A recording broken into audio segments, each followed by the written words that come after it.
case. It is. He caught it. He caught the ball. No, they rule incomplete. For a moment, it appeared that the miracle had been answered. Aaron Bailey almost with a reception, and the Steelers have won. And welcome, everybody. And you hear the music right there. That has started again, once again, for another epic special edition here of the Mass Steel Podcast with yours truly, Charles Prodigy Ritchie. And on this edition tonight, we're doing a little special pop culture crossover here for tonight to have a little fun with it. And join me here on the top and bottom of your screen, very special friends of mine right here, beginning with our special guest joining us right now. On the left of your screen, he performs at 10th Planet Chicago, we check out, which is part of like MMA, some wrestling and stuff, all kinds of stuff involved. He is Patrick Benavides. You could check him out on Instagram at @Saturn_Chi-Town. Of course, down at the very bottom of your screen, you see me hopping out with me from time to time. We discuss some Bears and Steelers talk. He is AKA the host of the Fans Corner on ChicagolandSportsRadio.com. And he is also doing his thing heavily in media, very special stuff. Board Hopping right here.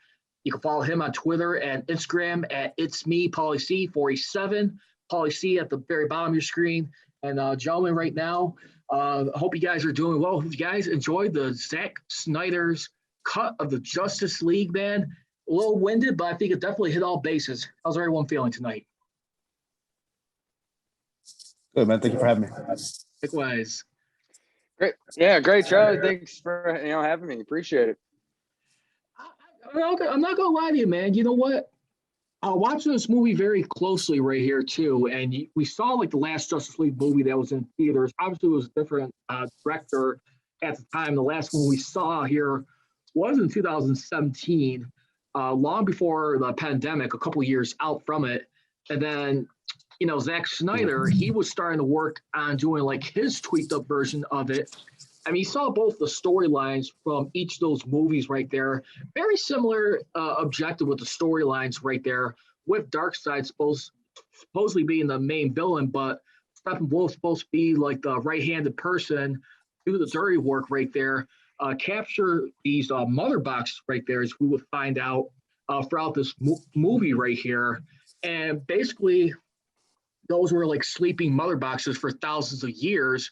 What we saw Wonder Woman, who was talking with Bruce Wayne in the Batcave, told the story how the Amazons and the Atlanteans, a lot of people right there, joined forces right there. You know how the Amazons, not too friendly around males, you know, in the DC comic storylines, to keep themselves separated from encroachment, but they formed together to put Darkseid a stop from what he was trying to get, the apocalyptic world, which was taken from him. So he was vanished away, but spiritually, he was still making the presence. I got to tell you guys, watching this movie right here, I know Darkseid was supposed to be the main guy, but I got to tell you, one guy who really scared the you-know-what people, and I think really did a masterful job, in my opinion, stole the show, was Steppenwolf. Because in my opinion, don't get me wrong, I think this was a nice setup for Darkseid. I wish we could have seen more of it, but you saw how they're coming into their worlds, where it was like Wonder Woman's world and Themyscira. Then, of course, later on in Aquaman's world. And then, of course, Cyborg later on. He had to get the third box eventually from his father, which, by the way, captured the box from World War II. So I think Steppenwolf, in my opinion, I think he killed it. I mean, as far as being the main, I mean, like the co-main villain. He was the guy out there in the action. We saw brief battles of Darkseid, recapping history. Then a little bit towards the end when Superman was brought back to life. Guys, what was your takeaways and feedbacks from watching this movie? We saw 6 parts in this movie as far as like little subside stories focusing on the characters which Zack Snyder tried to maximize, which I thought went real well. Real quickly. Well, I'll go first. Yeah, go. First, thank you for having me. Watching the Zack Snyder version was definitely way better than the original. It was, but you have to understand too, he had to step down based on his daughter, I think it was Autumn, who passed away, unfortunately. But him and his wife actually had to step down from directing the original, which they were working on. And I think it was Josh Whedon who took over the helm and gave it a softer touch in the original, if you want to say that. And the thing is, Zack Snyder definitely took the movie. And I think also, too, is he had more time to sit back and really digest the Josh Whedon version and be like, there's a lot of stuff missing, and this is what I would do. This is what I would add. This is what I need to do with this movie and make the edit. And especially with HBO Max giving him the money to now do that movie his way, it was definitely worth it, because you see 20% of maybe the original movie that was done by Josh Whedon and then 80% different. And the flow of the movie was great. I think it was really great, especially the fact that it was broken up into parts. The whole movie was completely rearranged, especially Wonder Woman started off the beginning of the movie in the original.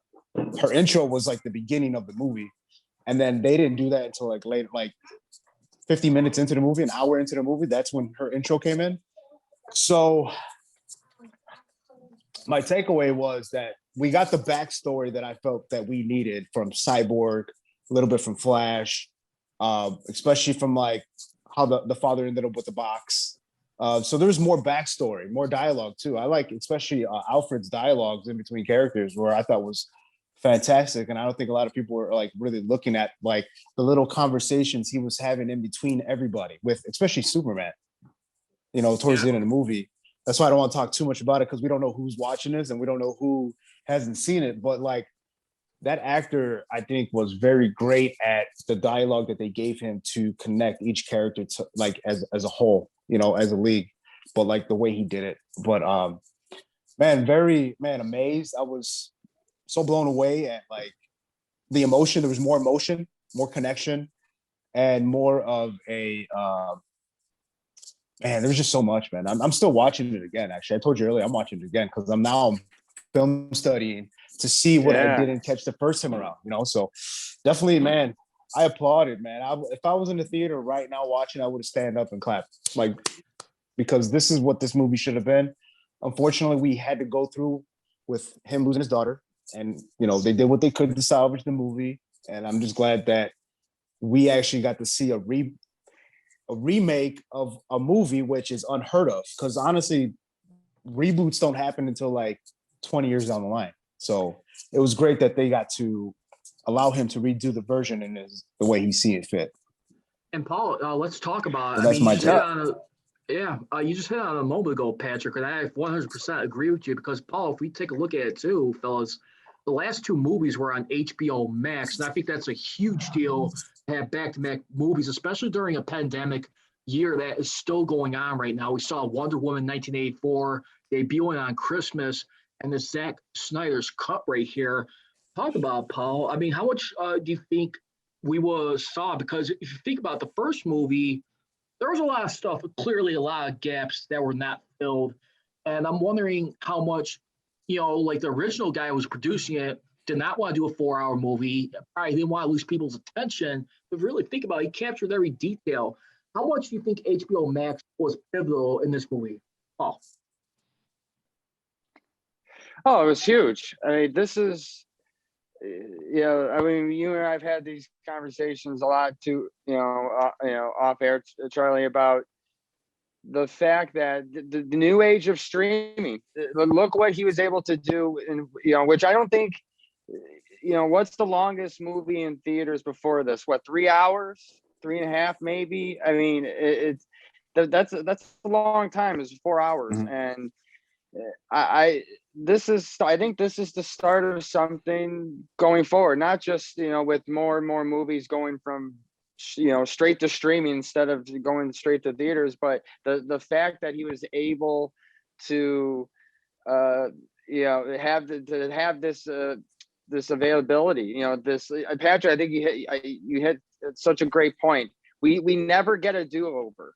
That's what this was. This was a do-over. It's like, this isn't just like a reboot this is just basically is like the same movie, but just edited differently and had some extra stuff in. So you never get a do-over. I can't think of any other example off the top of my head. You know, so I And not mean, to cut you I off, think Paul. that to me is it's like a completely different movie. I mean, completely. Patrick has hit on a lot of all the great points. More in depth coverage on the certain characters like Cyborg and a little bit of Flash, and even Steppenwolf. You got a Mhm. little bit more Mhm. depth into it. You know, the first one, Mother. Like, who is Mother? In the first one, where he's like, Mother calls. Right. This one is a little bit more in depth. You find out, oh no, he's, you know, like you said, I don't know. This is spoiler free edition, but you know, we know we have a better understanding of his motives now. You know, in this movie, and the way yeah, another thing you guys touched on, it's just the much more serious tone. That was the other thing. You know, I don't think there was any real. Mhm. I mean, the Flash was kind of a comic relief, but you know, a few scenes that they, you know, that I noticed that they took out, like that. Remember when he's sitting on the lasso, Aquaman, Mhm. right? I think he's sitting on the lasso. And he's talking. It's like it was a lot more serious of a movie. So and just the different attitudes, a lot of the characters, and you guys talked about Jeremy Irons as I think it's the guy who played Alfred, was just awesome. Yeah, it was really cool. I think this is a standard bearer for sure. Now, let me ask you something. You guys both alluded Great. to like this being able to like have like a do-over with this movie, but keep in mind, as just mentioned a few moments ago too, remember the last year movie theaters been pondering right now they should be slowly like being pulled away and like having very few available. And to be honest with you, when you have the benefit of streaming nowadays where you could stream it off your phone, I just feel like, you know what, just if it's just me, but I tend to feel like there's still a little bit more value and magic because if you go like a movie theater and you got to step away for a break, whether it's for food or whatever, you know, my thought process is like if you miss that action, you either got a repurchase a ticket or wait for it to come available for you to buy on whatever kind of format, where it's like digital or on Blu-ray or DVD. How much do you guys feel like? I mean, just be able to just stream off our phones. I mean, helps this movie. I mean, does this draw any concerns for future movie theaters doing business now that we're here?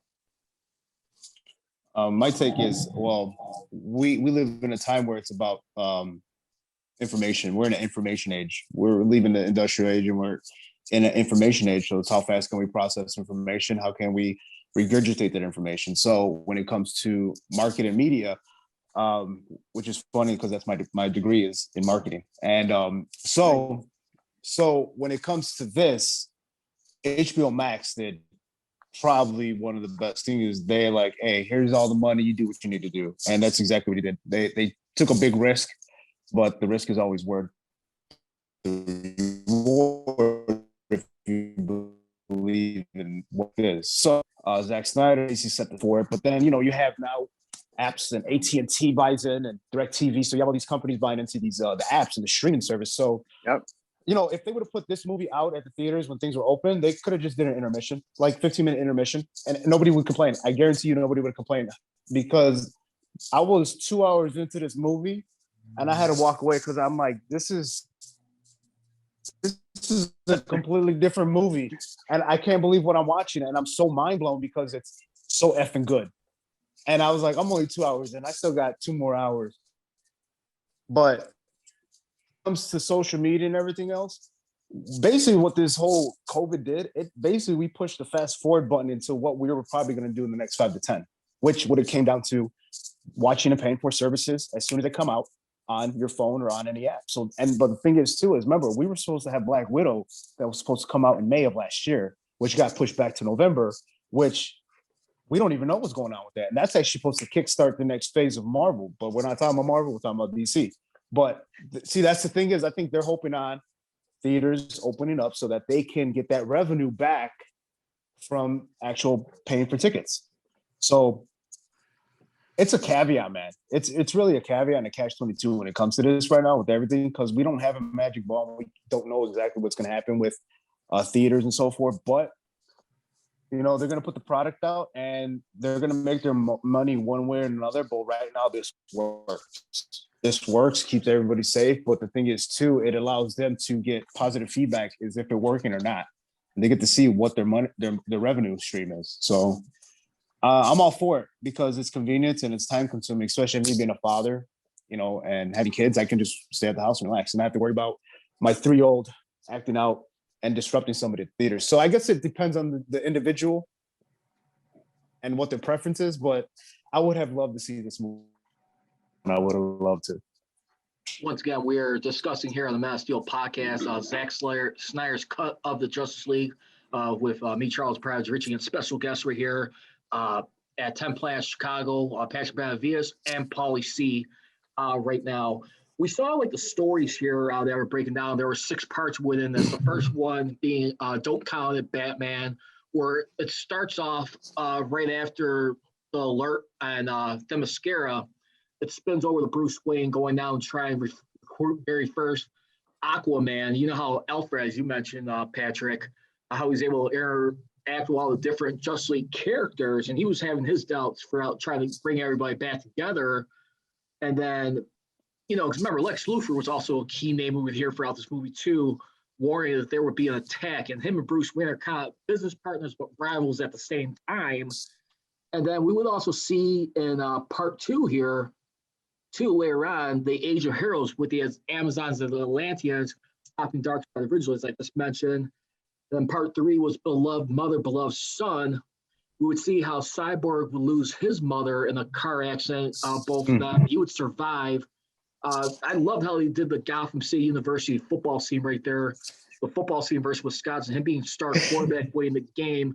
And then on a sad note, obviously, they would have part 4 covering the Change Machine, where basically all the 9 doctors that were captured were rescued by the Justice League. That was mentioned by Commissioner Gordon. Part 5 would be all the King's Heroes retrieving Superman's body. That's part 6, something darker, pretty much stopping Darkseid. Guys, I just want to ask you real quickly, all the side stories we saw in here, if you had to rank them in order from like best, like your number 1, your number 2, and number 3, would you start off like we'll say with Cyborg, then Flash, then Wonder Woman, or would it be Wonder Woman, Cyborg, then Flash? Because those were like pretty much like the main guys we would see Zack Snyder go a little bit more on. And either way, you can make the argument if you're one of them. Whoever wants to go first in this one. No, Paul can go first. I went first on the last one. No, I appreciate that, Patrick. I would just say definitely for me, it almost came off as a prequel for Cyborg. I mean, I thought he got a lion's share of the backstory there, which actually I liked, which I had no problem with. It's just like it definitely seemed like they focused the majority of the backstory filling in and around him. And Flash, I think, was number 2. You see him saving his future wife and and some other, even Darkseid. He's trying to get out too. And I would say Darkseid. I would say Darkseid number 3 because my thinking is they want to do like exactly like Marvel did, and they want to do. So if you think about the first Avengers movie, right? So what happened? Loki attacked Earth. Right, but it was under the heads of Thanos, right? That's when we first got Thanos. Who's this Thanos, right? And then what did it all build up to, right? So it all those series movies after that, it all built up to Endgame and Infinity War. So I think they want to do this. I mean, this might just my theory. I could be completely wrong, but introducing Darkseid now, that's why it was just like Marvel, how Steppenwolf was just a lackey. And Dark, he's still there, right? He's still, now he knows that this planet exists. He knows where he kind of has to go, right? So now I can see them building up to the next series of movies where they're gonna have a few. Like each one's gonna have like an individual one, right? There'll probably be another Wonder Woman. There'll be another Cyborg movie, and then they'll lead to another like Endgame type style, like grand finale where they'll take on Darkseid. That would be my thinking.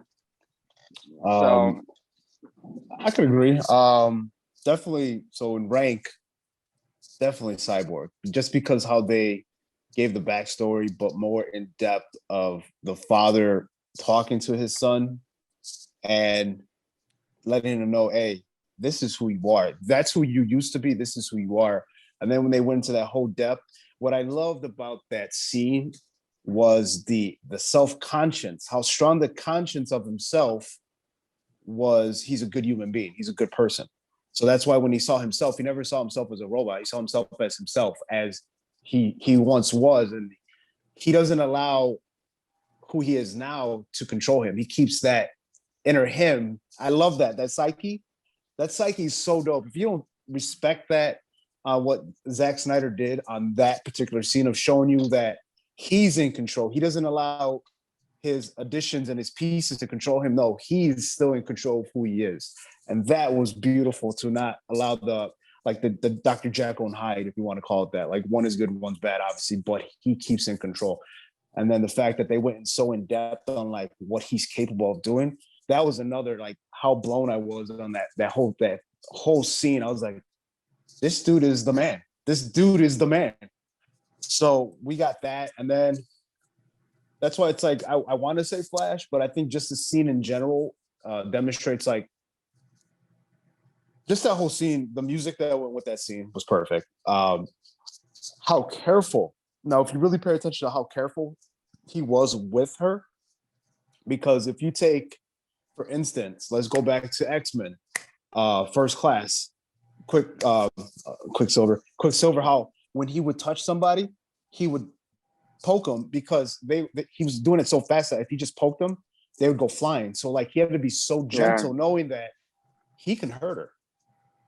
And that's what I loved about that scene too, is that the delicacy in it. So those two scenes, and there was just complete balance through this whole movie with every character. Nobody overshined anybody.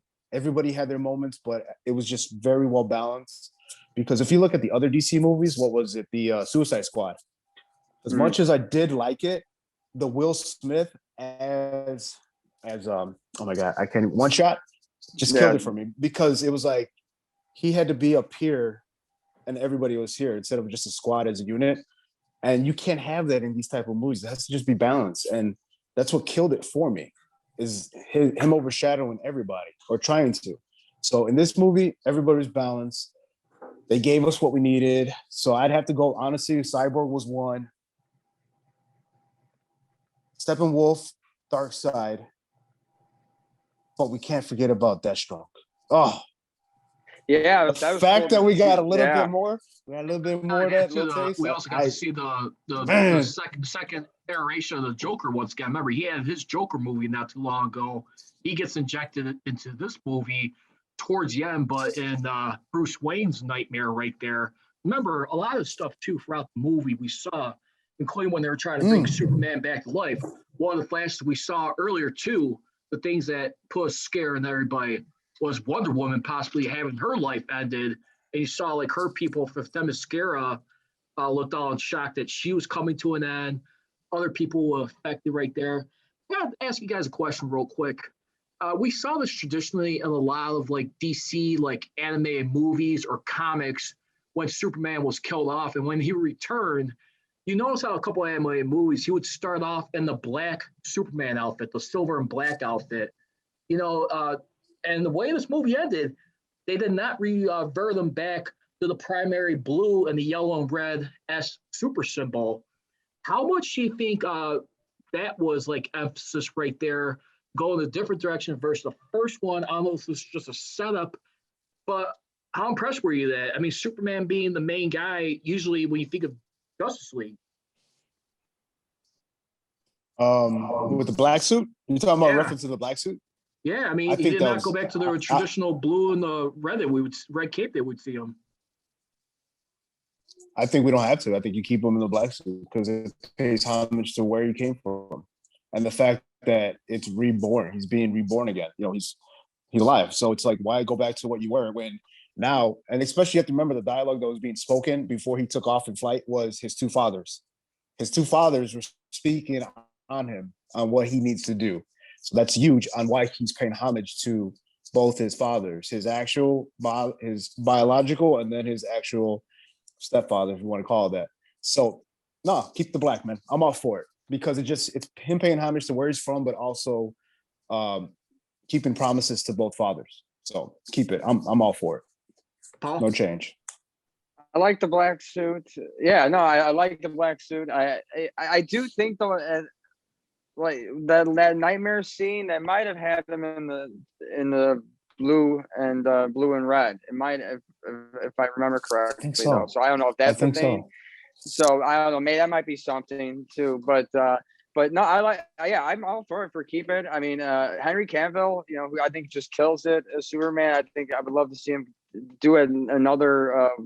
One-off, another, still tied into this like, this storyline, like on a broader sense, but still on a parallel tracks, but it's still his own movie, like Man of Steel 2 or something. And I think they set up for a lot of different storylines. A Flash movie, I think we're gonna get that. Obviously, I think Cyborg is gonna get his own movie at some point. So I'm excited for it going forward. And the battle scenes too. That was another thing in this movie. I think the battle scenes were a lot more beefed up. But you saw blood, right? You saw a lot more violent, a lot more violent. So I just Patrick hit on it earlier that COVID just speeded up what was already going to happen. And I think it's going to be hard to go. Drive-through theaters are still around, right? You can still go to a drive. So it's not like this will be the end of movie theaters, but I do think this is a new way of going forward of making movies. I can just see that. Speaking of going forward, real quickly, just to wrap up here on the Justice League section of this podcast, real quickly, I pitched to you guys both a popular question I just created. I just want to have a little fun with this. And since we would like our sports athletes and our teams, like our North American sports teams, right? A lot of athletes we always seem to view like very iconic. And my question to you guys, and I'm going to split this one up between the two of you right quick here. Since we both are in the city of Chicago and I got my Steeler gear on, I'll go with Pittsburgh, but I want to split up Chicago between you guys. If you had to like have an expanded Justice League, remember in the animated series, we would see an expansion in the third season back in 03 or 04, and it was like extended heroes. If we're in a crisis moment, we had some athletes in our town that we felt so iconic that could defend the world against Doomsday, fight alongside the Justice League and our Chicago sports teams. Now, here's a catch I want to bring to you guys. Since we have two baseball teams, it cannot be a Cubs and Sox player. It has to be one or the other that represents baseball. So, Patrick, I'm going to give you the Chicago Bulls and someone that represents baseball. Paulie C, I know you're a hockey guy. I'm going to give you someone who will represent the Blackhawks and the Chicago Bears for the city of Chicago. I want to know who would be those four guys that you would team up with the Justice League because they're that iconic. Oh man, if I didn't pick Michael Jordan for the Bulls, I mean, I might as well just leave Chicago. So you got to pick Jordan. You got to pick Jordan. I mean, that's hands down for the Bulls. So wait, for the baseball team, who am I picking? It doesn't matter. It cannot be a Cubs and Sox guy. It's got to be one or the other that represents baseball all around. One or the other. That'd be the same rule for New York. Hockey and what? So, Paul, you're going to have you're going to have the Chicago Bears and the Chicago Blackhawks. Patrick's got the Chicago Bulls and someone from baseball. Easy one. Oh. Well, for me, okay, I'm going to say Michael Jordan for basketball, but come back to me for baseball because I really got to think about that one. So Paulie can answer for I'll the say Bears. I'll say for the Bears. I will say. Remember, one per team. And you said hockey for the other one. Yeah, one per team, Paul. I'll say Walter Payton. I'll say Walter Payton for the Bears. Not Brian Urlacher? I think, no. You're talking about, dude, he doesn't have his own award. All right. Okay. It's not the Brian Urlacher Award. So, I mean, a guy, we can, me, man, we can talk on and on. We're going to do an hour show on how great he was. Right. There are so many legendary Bears, but not many are in the conversation of one of the greatest football players of all time, and he's in it. So yeah, I gotta say Walter Payton for the Man, Bears. who would I pick? And then for hockey, I mean, honestly, right now I'm gonna say Patrick Kane. That's I'm an gonna say obvious one. I Patrick can see Kane. that. 3 Stanley Cups. 3 Stanley Cups. Probably going to go down as the greatest American-born player ever in hockey. I mean, he's probably at least get one more cup in. Can we say that possibly? I mean, he's still in the prime of his career, so he's not done yet. So I would say Patrick Kane and Walter Payton. He'd be a good assist guy for the Heroes too. Open things up for Man. attacks. Who you got for your baseball, Pat?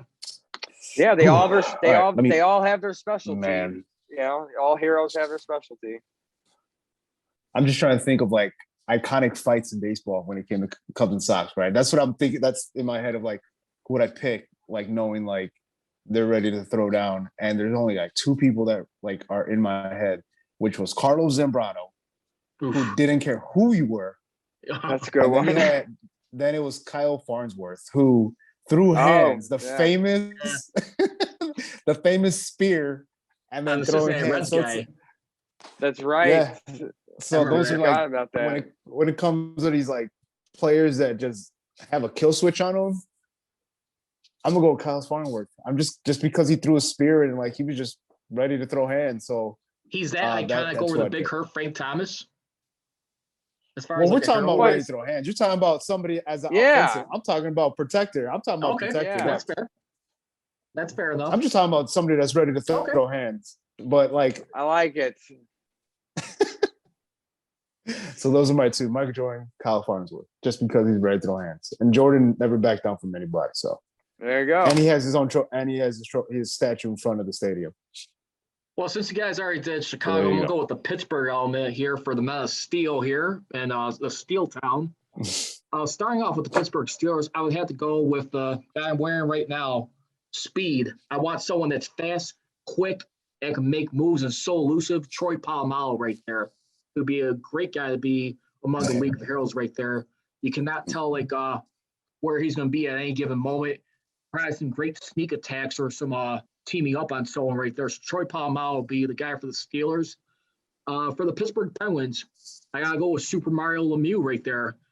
Biggest reason right there, he was a guy who really not only great as a player winning cups, but he also saved a Penguins franchise that almost had to relocate out of Pittsburgh altogether at one point. They were almost going to Kansas.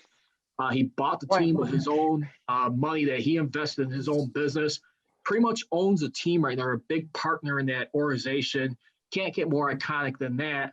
But I think with the Pittsburgh Pirates, I had to go with Roberto Clemente. Roberto Clemente right there. I think he's Cuban right there. Humanitarian. Guy who lost his life on Christmas Eve, I believe it was, 1972. That was on a airplane plane crash. Plane crash right there, trying to make a charitable donation. Lost this guy really too soon. So when you want to think of icons, I gotta go with Troy Polamalu, Mario Lemieux, and Roberto Clemente. And since he's already got like an award named after him, since you mentioned Walter Payton, Chicago, Paul. And the dude had a cannon from the wall. He throw you off from third. Not even skipping that glove to glove. Like that dude had a cannon. Yeah, nice. That was a good choice.